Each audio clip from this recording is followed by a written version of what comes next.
भारत जोड़ो यात्रा के दूसरे फेज में कांग्रेस की पानीपत में एक बड़ी भारी रैली होने वाली है। इन सब मुद्दों पर चर्चा के लिए हमारे साथ जाने माने राजनीतिक विश्लेषक वीरेंद्र राठी साहब हैं।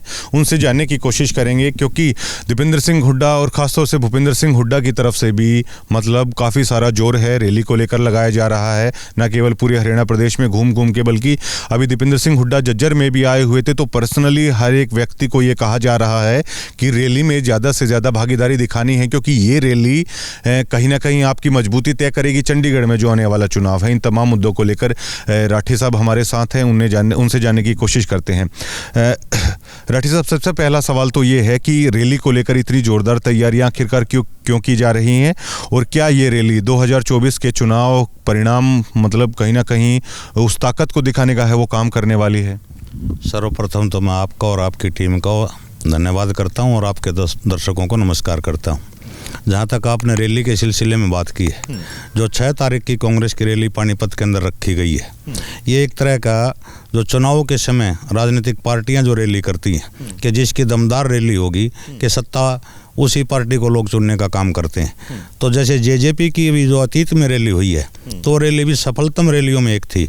रोहतक में जो हुई, रोहतक में नहीं हुई, अभी जो दादरी में इन्होंने किए थी, तो उसमें कांग्रेस को अब ये है कि राहुल गांधी जी जो चल रहे हैं भारत जोड़ो यात्रा के तहत, उनको यात्रा को काफ़ी सफलतम यात्राओं में एक माना जा रहा है, क्योंकि इतनी लंबी यात्रा आज़ाद हिंदुस्तान में किसी नेता ने नहीं की है, ना किसी पार्टी ने की है, कि कश्मीर से लेकर के कन्याकुमारी से लेकर के कश्मीर तक की।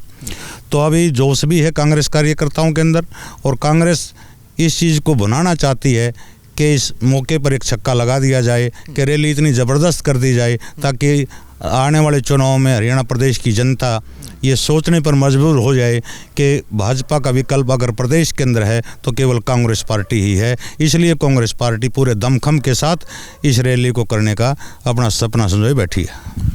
आप कितना इत्तेफाक इस बात से रखते हैं? क्या भूपेंद्र सिंह हुड्डा एक तीर से 2 निशाने साधना चाहते हैं, साथ ही साथ भाजपा को भी अपनी ताकत दिखाना चाहते हैं, और साथ ही साथ कहीं ना कहीं क्या वो इस रैली के माध्यम से राहुल गांधी को भी ये दिखाना चाहते हैं कि हरियाणा में अगर कुछ है तो भूपेंद्र सिंह हुड्डा ही है, वो दबदबा रखते हैं? क्या एक तीर से 2 निशाने लगाने की कोशिश हो रही है? जहाँ तक राहुल गांधी जी की बात है, उनको तो उन्होंने अपना दम दिखा रखा है, इसलिए वो अपनी पसंद का प्रदेश अध्यक्ष लेकर के आए, क्योंकि अशोक तंवर को उन्होंने चेंज करवाया, फिर शैलजा जी को चेंज करवाया।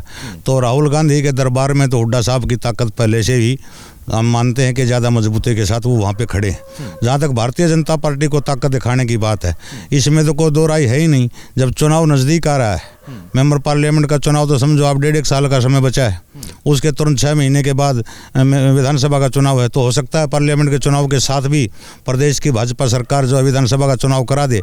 तो पहले से ही भूपेंद्र सिंह हुड्डा अपनी पूरी ताकत ना केवल भाजपा को, ना केवल राहुल गांधी जी को, बल्कि प्रदेश की जनता के अंदर भी अपनी एक छवि इस प्रकार की बनाना चाहते हैं कि बीजेपी को अगर कोई हटा सकता है तो वो भूपेंद्र सिंह हुड्डा हटा सकता है, कांग्रेस हटा सकती है। इसलिए वो पूरा जोर, पूरे दमखम के साथ इस रैली के लिए लोगों से आह्वान करते नजर आ रहे हैं।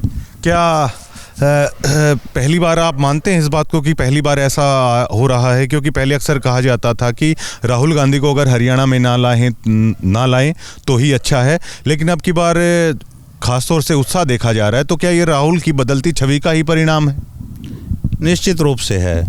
पहले पुराने हरियाणा के अंदर एक कहावत हुआ करती थी, एक नेता होते थे संत हरद्वारी लाल के नाम से, जिसको हम जानते हैं। वो कहते थे कि हरियाणा प्रदेश के अंदर पढ़ा लिखा 1.5 आदमी है, कि पूरा पढ़ा लिखा मैं हूँ, और आधा डॉक्टर स्वरूप सिंह है जो सांगे वाले थे। लेकिन डॉक्टर स्वरूप सिंह के बराबर भी नहीं थे चौधरी हरद्वारी लाल जी, लेकिन अपने आप को पूरा पढ़ा लिखा बताते थे। तो राहुल गांधी की छवि सुधारने की जहाँ तक बात है, तो उनकी छवि के अंदर कमी पहले भी नहीं थी, लेकिन एक मीडिया का प्रोपगंडा देखिए या राजनीतिक पार्टियों का एक एजेंडा देखिए, जो पार्टी का मास लीडर होता है उस लीडर को ही डैमेज करने की राजनीतिक पार्टियां प्रयास करती हैं, और उसके ऊपर टारगेट किए गए, और भारतीय जनता पार्टी के नेता उसमें सफल रहे। तो इसलिए जनता में उनकी छवि थोड़ी सी धीमी हुई, धूमिल हुई। लेकिन उस छवि को अब राहुल गांधी जी ने पूरे भारत के अंदर ये यात्रा करके दमदार तरीके से उस छवि को तो निखारा ही है, बल्कि विपक्ष को भी सोचने के लिए देश के अंदर मजबूर किया है कि भारतीय जनता पार्टी का मजबूत और सशक्त विपक्ष अगर कोई हो सकता है तो वो कांग्रेस पार्टी और राहुल गांधी जी हैं। क्या इस जैसे कि आप कह रहे हैं कि आमतौर पर चुनावी समय में देखी जाती है इतनी भारी भरकम रैली है जो अभी से की जा रही है, क्या पर्सनली तौर पर इस रैली को ऐसे भी देख सकते हैं कि जो कुछ स्थानीय नेता हैं वो अपनी टिकट के जो दावेदार होते हैं, टिकट मांगते हैं, क्या वो भी इस रैली के माध्यम से अपनी दावेदारी है वो मजबूत है वो रखना चाहेंगे? ये तो राजनीतिक पार्टी के जो नेता होते हैं, ये तो उनकी एक थ्योरी होती है। जब चुनाव नज़दीक आता है तो उस समय पर जिस इलाके हल्के के अंदर रैली रखी जाती है तो वो कहा जाता है कि अपना शक्ति प्रदर्शन करो, यानी कि जो उम्मीदवार ज़्यादा आदमी, ज़्यादा भीड़ रैली के अंदर लेकर के आएगा कि टिकट हम उसको देने का काम करेंगे। लेकिन अमूमन ऐसा होता नहीं है। अगर ऐसा किया जाए तो अच्छी बात है।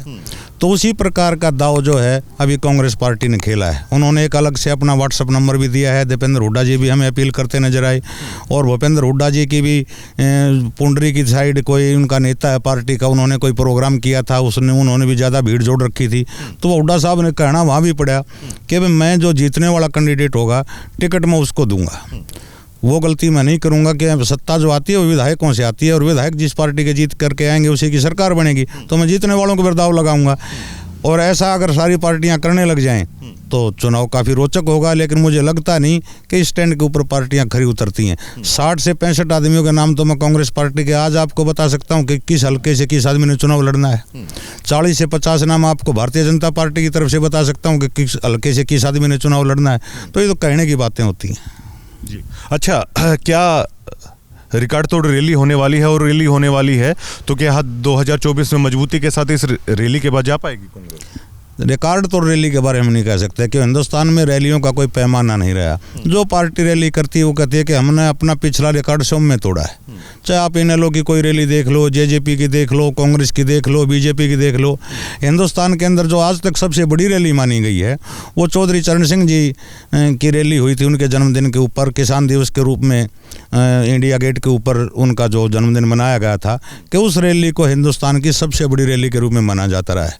हालांकि उसके बाद चौधरी देवीलाल का जन्मदिन भी वहाँ मनाया गया 25 सितंबर को, उसको भी कहा गया कि उसका रिकॉर्ड तोड़ दिया। कभी कम्युनिस्टों ने रैली की है, कभी महंगाई के खिलाफ कोई रैली हुई है तो उनको भी ये कहा गया है। तो रिकॉर्ड तोड़ के बारे में तो हम कह नहीं सकते। या तो कोई मीडिया या कोई ऑथेंटिक एजेंसी हमें ये रिपोर्ट दे कि उस रैली में इतने लोग थे, इतने लाख लोग थे, इसमें इतने आए हैं। ये कोई पैमाना नहीं है। क्या जनता आबादी बढ़ी भी है, राजनीति के प्रति लोगों की जागरूकता भी बढ़ी है। हर घर का आदमी आज राजनीति के अंदर जो है वो जुड़ा हुआ है, तो वो रैलियों में भाग लेता रहता है, चाहे वो किसी भी पार्टी की रैली हो।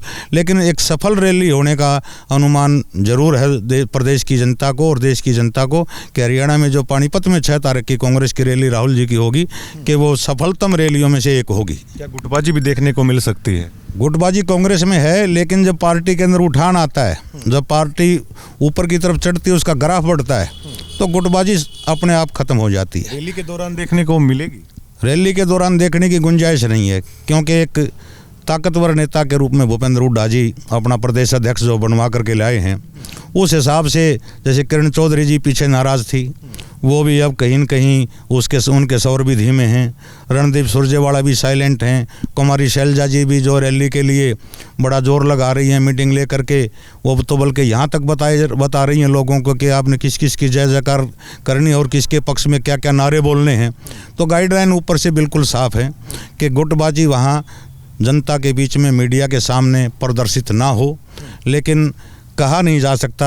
आप यूपी की बात ले लीजिए, जो प्रदेश कांग्रेस के वहाँ अध्यक्ष थे राज बब्बर जी, पहले कांग्रेस के अध्यक्ष थे, अभी यूपी से 3 दिन के लिए यात्रा गुजरेगी, 3-4 दिन के लिए।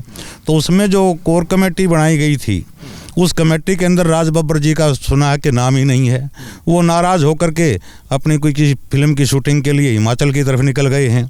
जब संपर्क साधा गया कांग्रेस नेताओं से कि राज बब्बर जी भी क्या आएंगे इस यात्रा के दौरान, तो उन्होंने भी केवल उम्मीद जगाई है कि हो सकता है कि वो आ जाएं। और सबसे कमज़ोर प्रदेश अगर कांग्रेस पार्टी का पूरे हिंदुस्तान के अंदर है तो मैं उत्तर प्रदेश को मानता हूं कि जहां से सत्ता का रास्ता होकर के, दिल्ली की सत्ता का अगर रास्ता किसी प्रदेश से होकर के जाता है, जो अकेला प्रदेश 80 लोकसभा की सीटें लिए बैठा है, और उस प्रदेश में मात्र 1 सीट कांग्रेस पार्टी की आज रायबरेली की सोनिया गांधी जी की है, जिसमें राजीव गांधी जी अमेठी से खुद भी हार गए थे, कि उस प्रदेश के अंदर भी गुटबाजी कहीं न कहीं दिखाई दे रही है। तो हो सकता है कि कुछ गुटबाजी यहाँ दिखाई दे जाए, लेकिन यहाँ संभावनाएं काफ़ी कम हैं। एक बार राज बब्बर के कहने पे ही राहुल गांधी ने आस्तीन चढ़ा लिया था और घोषणा पत्र था किसी पार्टी का, वो भी है फाड़ दिया था।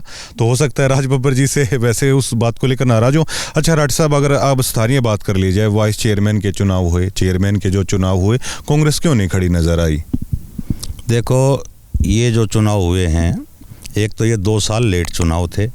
जो प्रत्याशी जिला परिषद का कैंडिडेट था, ब्लॉक समिति का था, सरपंच का था, काफ़ी समय से उनका खर्चा लग रहा था। और जो पार्टी सत्ता में होती है, सरपंच को, जिला परिषद चेयरमैन को, ब्लॉक समिति चेयरमैन को अगर कहीं से फंडिंग मिलनी है, बजट मिलना है, विकास कार्यों के लिए पैसा मिलना है, तो वो सत्ता पक्ष दे सकता है, विपक्ष नहीं दे सकता है। और सत्ता पक्ष के लोग ही, इस कारण से जो पार्षद हैं वो सत्ता पक्ष की तरफ उनका झुकाव ज़्यादा होता है। और ऐसे आदमी बने भी हैं। अभी कल आप जहाँ से अपने अनूप सिंह धानक जी हैं, उधर से चेयरमैनी की जहाँ तक बात थी, जेजेपी के जो कार्यकर्ता थे उनके पास 5 से 6 अपने पार्षद थे और वो चेयरमैन बनाना चाहते थे, वो किसी और को बनाना चाह रहे थे। वहाँ दूसरे को उन्होंने बीजेपी का समर्थन कर दिया और बीजेपी वाले को जिता दिया। उन्होंने बल्कि बीजेपी का पटका भी पहन लिया उस जेजेपी के अनूप सिंह धानक के विरोध के कारण कि भाई ये 2 मेंबर जिसके साथ थे उसको चेयरमैन बनाने चले थे, हमारे पास तो 8 थे। तो ये मनमुटाव चलते रहते हैं। और ये तो सीधी जो पार्टी सत्ता में होती है तो चेयरमैनी, वाइस चेयरमैनी का पद उनकी तरफ जाता है। लेकिन मेन जब चुनाव आता है, जब आचार संहिता लग जाती है, उसके बाद पता चलता है कि किस पार्टी के साथ वो चेयरमैन रह पाते हैं, नहीं रह पाते हैं। आखिरी सवाल है मेरा, खेल मंत्री जो थे संदीप सिंह, उनका प्रकरण भी काफ़ी जोर पकड़ चुका है। अब तो जज्जर जिले की खापें हैं वो भी लगातार लामबंद हो रही हैं। राठी साहब, बतौर एक राजनीतिक विश्लेषक किस तरह देखते हैं इस मामले को? क्या इंतज़ार करना चाहिए लोगों को जांच पे, या मतलब कार्रवाई है वो करनी चाहिए? कैसे देख रहे हैं इस मामले को? किस चीज़ की जांच? जो जैसे किसी आदमी ने जब आरोप लगा दिया है, खिलाड़ी ने आकर के, कि इस मंत्री ने इतने बजे इतनी तारीख को मेरे को अपने आवास पर बुला करके एक कमरे में बैठा करके बातचीत की, वहाँ इन्होंने कंफर्टेबल महसूस नहीं किया, इन्होंने कहा कि यहाँ CCTV कैमरे लगे हुए हैं, आप दूसरे कमरे में चलिए, इसने वहाँ मेरे साथ छेड़छाड़ की, गुंजाइश जो किस चीज़ की रह गई? पहले उस मंत्री का इस्तीफा लिया जाए, उसको कार्यभार से मुक्त किया जाए, उसके बाद जांच की जाए। और जांच होने के बाद अगर उसको क्लीन चिट देती है कोई भी SIT है, जांच कमेटी है, उसके बाद की बात है। उसने केवल खेल विभाग छोड़ा है, अपना मंत्री पद नहीं छोड़ा है ना, उन्होंने रिजाइन दिया है। और सरकार के लोग मुख्यमंत्री सहित उनके पक्ष में बोल रहे हैं कि पहले क्यों बोल रहे हैं? क्या वो जाने क्यों बोल रहे हैं। आपको क्या मंशा दिखाई देती है? आपको मनसा तो ये है कि सरकार की कहीं नीयत के अंदर थोड़ा सा संशय मुझे लगा। इससे धक्का लगा है भाजपा की छवि को? निश्चित रूप से लगा है, क्योंकि भाजपा के आप ओम प्रकाश, प्रदेश अध्यक्ष ओम प्रकाश धनखड़ का बयान सुन लीजिए। वो कहते हैं कि न्याय मिलना चाहिए उस पीड़ित लड़की को। रामविलास जी कहते हैं कि कांग्रेस की चाल हो सकती है। उधर से आपके मनीष ग्रोवर जी कहते हैं कि संदीप सिंह ऐसा कर ही नहीं सकते, वो सर्टिफिकेट अपनी तरफ से ही दे रहे हैं। मुख्यमंत्री कहते हैं कि भाई जांच कमेटी हमने बैठा दी, जांच होने तक इंतजार कीजिएगा। तो आधे भारतीय जनता पार्टी ही 2 भागों में बटी हुई है। आधे मंत्री जी के समर्थन में बोल रहे हैं, आधे कह रहे हैं कि नहीं पहले इस्तीफा होना चाहिए, न्याय मिलना चाहिए। कुछ लोग ये भी कह रहे हैं कि अटल की विचारधारा से शायद अब पार्टी भटक चुकी है, क्योंकि अटल बिहारी वाजपेयी को एक गुमनाम चिट्ठी लिखी थी एक लड़की ने, डेरा प्रकरण मामले में, आपको याद हो तो। उस गुमनाम चिट्ठी के ऊपर एक अटल बिहारी वाजपेयी थे, और एक आज हैं कि जो सीधा सीधा आरोप लगा रहे हैं उस पर कार्रवाई नहीं कर रही है।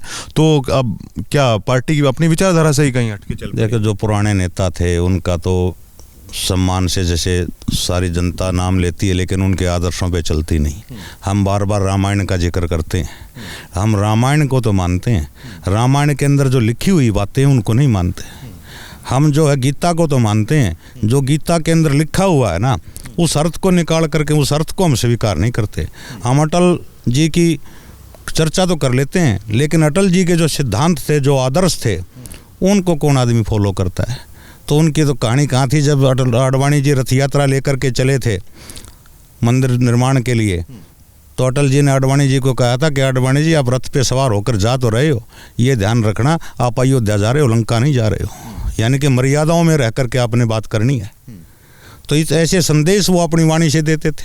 तो ऐसे युग पुरुष का, महान युग का, महान आदमी का तो वो संस्कार तो शायद आज के नेताओं के बारे में किसके अंदर बताएं कि वो हो सकते हैं। बात करने के लिए शुक्रिया। बहुत बहुत धन्यवाद। बेहद सर्दी का समय है, लेकिन जानना जरूरी था, क्योंकि कांग्रेस की जो ये रैली होने वाली है ना, ये इसके बड़े दूरगामी परिणाम है वो आने वाले हैं। और ख़ास तौर से राठी साहब ने एक बात कही है कि इस तरह की बड़ी रैलियां, इतनी जोर आजमाइश हैं, वो चुनावों के दरमियान है वो पार्टियां दिखाती हैं, लेकिन उससे पहले है वो दिखाई जा रही है।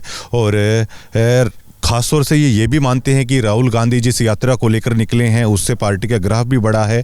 राहुल गांधी की इमेज है जो सेट की गई थी उसमें भी बदलाव आया है, और ये पहली बार ये सभी चीज़ें हैं। और राठी साहब का भी ये कहना है कि राहुल इंसान पहले भी बुरे नहीं थे, लेकिन जो होता है ना कि पार्टी के सबसे बड़े लीडर को ही इस तरीके से पेश कर दिया जाए, तो भारत जोड़ो यात्रा से ये सभी चीज़ें हैं वो टूटती हुई हैं, वो नज़र आ रही हैं। शुक्रिया।